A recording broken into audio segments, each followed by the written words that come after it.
Assalamualaikum warahmatullahi taala wabarakatuh dan selamat pagi. Okay, apa khabar pelajar semua? Nama cikgu Nasrul Izali bin Muhammad Noor. Boleh panggil cikgu Nasrul. Cikgu akan mengajar kamu subjek pendidikan seni visual. Okey pelajar, kita jumpa lagi. Okey, Assalamualaikum warahmatullahi taala wabarakatuh. Okey, selamat pagi semua pelajar. Okey, cikgu akan mulakan sesi pengajaran PDPR, pendidikan seni visual. Okey, cikgu akan linkkan pada kamu buku teks digital melalui grup WhatsApp. Okey, kamu boleh tengok melalui grup WhatsApp. Okey, link yang diberi. Okey, kita akan tengok buku teks pendidikan seni visual tingkatan 1. Okey, cikgu akan terangkan apa subtopik yang kamu akan belajar pada tahun ini. Okey. Okey, dalam pendidikan seni visual terbahagi kepada 3 bidang utama. Okey. Yang pertama adalah bidang sejarah dan apresiasi seni visual.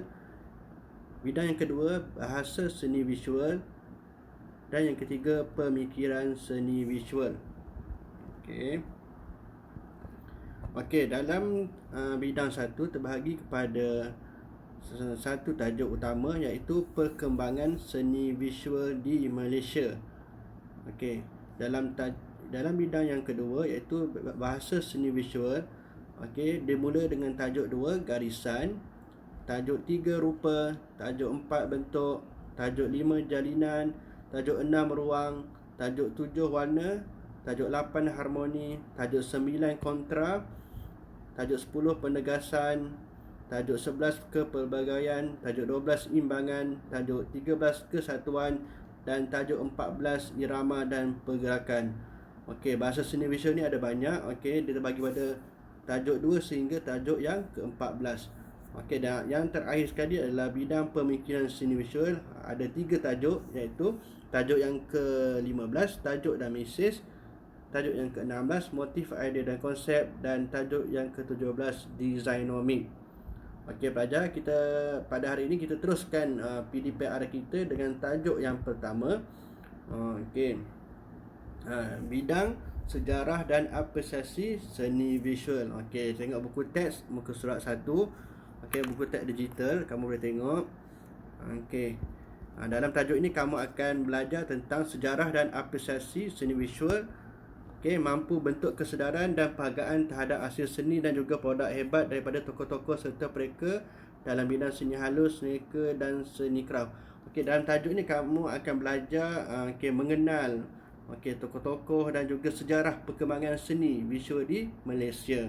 Okey, dalam kat Malaysia ni kita terbahagi kepada 3 bidang utama. Okey, yang pertama adalah seni halus, yang kedua seni reka dan yang ketiga seni kraft. Okey, kita tengok pada muka surat 1, muka surat 2. Okey. Kita tengok apakah objektif yang kamu akan belajar pada tajuk 1 ialah memahami perkembangan seni visual di Malaysia, mengeksplorasi maklumat daripada pelbagai sumber bagi mengukuhkan pemahaman, menzahirkan idea dan konsep dan juga menghayati hasil karya seni. Okey, tengok muka surat 3. Seni halus. Okey. Maksudnya di sini kita akan belajar yang pertama seni halus, seni reka dan juga seni kraft. Okey, cikgu akan tengok tajuk yang seterusnya, seni halus, iaitu apakah maksud seni halus. Okey, semua tengok buku teks muka surat 3. Okey, sejarah dan pengembangan. Okey, kamu boleh baca tu, tengok. Okey, cikgu akan bagi secara rumusan dia. Okey, maksudnya di sini ialah negara kita ni bermula pada tahun 1920-an dengan penubuhan Penang Impressionist Society. Okey, pada awalnya golongan ni dipelopori oleh golongan ekspatriat. Okey, asalnya pada Pulau Pinang. Okey, bermula dengan penubuhan Penang Impressionist Society. Iaitu pelajar perlu ingat. Okey. Antara pelukis yang terawal ialah Abdullah Arif, Yong Musen. Maksudnya diorang artis ni adalah yang terawal Mereka menjadikan landscape sebagai tema karya cat air. Maksudnya karya-karya mereka lebih kepada landscape. Landscape ni maksudnya gambar pemandangan, lebih kepada unsur semula jadi. Pada tahun 90-an muncul para pelukis seperti Chua Tien Tien, Khalil Ibrahim, menggunakan subjek tempatan sebagai tema dan karya catatan mereka. Lepas tu penubuhan Wednesday Art Group melahirkan para pelukis menampilkan karya catatan naturalism. Menampilkan karya catatan gaya naturalism. Dalam seterusnya tertubuhnya penubuhan Wednesday Art Group. Sekarang ni lebih pada gaya dan tema bercorak lebih pada tempatan. Selain kamu boleh baca sendiri. Seni halus. Seni halus terbagi pada 3, iaitu lukisan atau catatan, arca dan cetakan. Di situ terdapat tokoh-tokoh seni halus tempatan. Ada lukisan, ada Abdullah Arif, Yang Muhsin, Muhammad Hussein Enas, Ibrahim Husin, Zulkifli Boyon, Chua Tien Tien, Syed Ahmad Jamal, Abdul Latif Muhyiddin. Dalam bidang arca pula, Antoni Lau, Zakaria Awang, Ramlah Abdullah, Raja Syariman, Mak Anwar, Zulkifli Yusof, Rosli Zakaria. Dalam bidang cetakan pula, Long Tin Shen, Ahmad Khalif Yusof, Chua Ten Beng, Ismail Zain, Pomin Amin, Lee Jofar, Johari Said dan Isino. Kamu boleh tengok pada muka surat 4, tokoh-tokoh seni halus. Dan muka surat 5, tokoh-tokoh seni halus. Ini contoh tokoh seni halus dan karya dia. Kamu boleh rujuk, boleh tengok buku teks. Kita tengok penubuhan dan persatuan. Sebelum mereka kita ada Penang Impressionist Society, dan juga Wednesday Art Group. Dua pertubuhan ni ditubuhkan pada sebelum merdeka, dan seterusnya ada selepas merdeka kita ada Angkatan Pelukis Malaysia ataupun dikenali sebagai APS, dan juga Persatuan Pelukis Malaysia. Institusi seni. Pada zaman awal di tanah Melayu, ada beberapa institusi yang menawarkan khusus dalam bidang kesenian, antaranya Sultan Idris Training College SITC pada tahun 1922. Tujuannya adalah untuk melatih guru-guru Melayu khusus seni lukis. Sekarang ni nama dia dah berubah jadi Universiti Pendidikan Sultan Idris. Lepas tu kita ada Specialist Teachers Training Institute STTI. Lepas tu kita ada Institut Teknologi Mara ITM. Sekarang dikenali sebagai UITM untuk pengajian seni halus. Seterusnya USM, University Sains Malaysia, pengajian seni halus. Dan satu lagi institusi seni swasta. Maksudnya selain pada badan kerajaan, ada juga institut daripada yang swasta. Seterusnya kita tengok seni reka. Yang kedua adalah seni reka. Seni reka ni kita masih tak awal, berbanding seni halus dan seni craft. Maksudnya seni reka ni masih baru lagi, bermula lebih kurang tahun 2000 ke atas. Maksudnya seni reka ni kita lebih banyak belajar tentang komunikasi visual, reka bentuk teknologi dan reka bentuk persekitaran.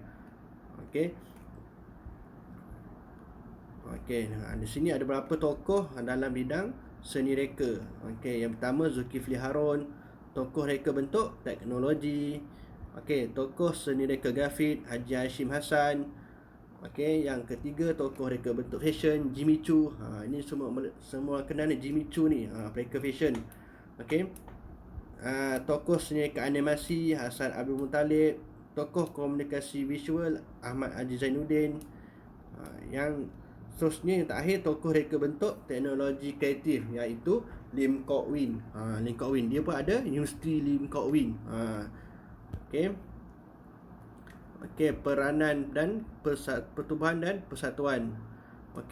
Perkembangan seni reka diganti dengan penubuhan Majlis Reka Bentuk MRM dan Majlis Inovasi Negara. Ada dua, Majlis Reka Bentuk Malaysia dan Majlis Inovasi Malaysia. Dalam bidang institut seni pula, untuk seni reka ni ada yang ditawarkan di Universiti Teknologi Mara ataupun UITM. Okey, ada juga universiti lain seperti USM, UMK, UPM, UTHM dan juga Universiti Malaysia Sarawak. Okey. Dan yang terakhir sekali pada bidang seni craft. Seni craft ni mesti kamu masa sekolah rendah pun pernah belajar, kita buat craft. Okey. Craft pula kita ada terbahagi kepada dua, iaitu craft tradisional dan juga craft moden. Okey, kita tengok craft tradisional tu apa dia. Craft tradisional tu macam batik, tembikar, ukiran kayu, tenunan, anyaman dan tekatan. Yang kedua adalah craft moden. Craft moden seni kertas, craft sabun, manik, craft lilin dan craft tali. Ini kamu pernah buat aktiviti masa sekolah rendah dulu. Okey. Craft sabun, kita buat corak kat atas sabun, manik, kertas. Kertas ni lebih pada macam origami. Yang kamu buat lipat-lipat tu, itu lebih pada craft moden. Origami tu masuk dalam seni kertas. Okey. Dalam bidang seni pula kita ada batik, tembikar. Tembikar ni macam kita buat labu sayung. Okey. Seterusnya kita tengok adigu dan podak. Di situ ada beberapa contoh. Adiguru ni maksudnya orang yang mahir. Orang yang mahir dalam satu craft. Ataupun orang pakar, expert dalam bidang craft dia sebut adiguru. Kena ingat istilah ni, adiguru. Adiguru ni adalah untuk orang yang pakar dalam bidang craft. Contohnya tengok dalam batik, tembikar, ukiran kayu, tenunan dan anyaman. Okey pelajar. Dan last sekali tekatan. Okey. Untuk hari ini cikgu akan berhenti setakat ini. Okey, selepas ni mungkin cikgu akan bagi satu bentuk latihan. Kamu boleh tengok pada grup kumpulan WhatsApp. Okey, kamu boleh tengok muka surat seterusnya. Okey, boleh baca.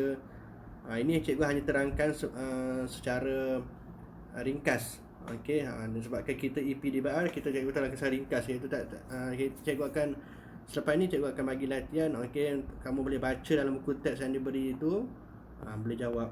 Okey, mungkin cikgu akan bagi dalam bentuk Google Form. Kamu boleh isi dalam bentuk maklumat. Okey. Itu saja, kita akan jumpa lagi pada minggu hadapan. Okey, sebarang masalah kamu ataupun permasalahan kamu boleh tanya dalam grup WhatsApp Pendidikan Seni Visual tingkatan 1 tu. Okey, set A. Apa-apa kamu boleh tanya cikgu dalam tu. Dan senang dalam tu kita apa-apa cikgu dah buat satu grup khas PSV tu. Apa-apa kamu boleh rujuk kat dalam tu. Okey, itu saja. Okey, pelajar semua selamat belajar. Terima kasih kerana menonton video cikgu ini. Okey, sekian. Assalamualaikum warahmatullahi wabarakatuh.